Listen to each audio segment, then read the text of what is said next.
पढ़ने वाले हैं पॉलिनोमियल क्लास 9 का जो चैप्टर है पॉलिनोमियल चैप्टर नंबर 2।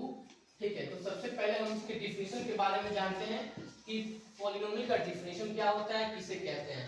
तो जो ये पॉलिनोमियल होता है उसका जनरल एक्सप्रेशन मैं यहाँ पे लिख रहा हूँ। ठीक है, यानी जिसको कहते हैं व्यापक सूत्र कहते हैं हिंदी में। ठीक है, उसको मैं यहाँ पे लिख रहा हूँ। इसको हम लिख सकते हैं यहाँ पे p of x is equal to a0 x to the power 0 plus a1 x1 plus a2 x square plus up to dot dot plus an minus 1 x to the power n minus 1 plus an x to the power n। ये होता है general form of polynomial. ठीक है, अब हम यहाँ पे लिख सकते हैं क्या, where a0, a1, a2 up to dot dot an are constant.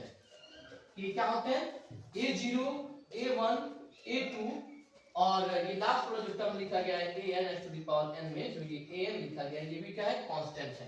ठीक है, and an does not is equal to 0 and an does not is equal to 0 हो गया।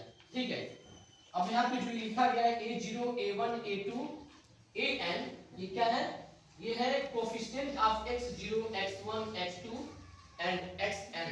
ठीक है, तो यहाँ पे हम क्या लिख सकते हैं, लिखेंगे a0, a1, a2 up to dot dot an are the coefficient of क्या हो जाएगा, x0, x1, x square up to dot dot xn and n is called the degree of polynomial ठीक है, तो ये रहा इसका डिफिनीशन।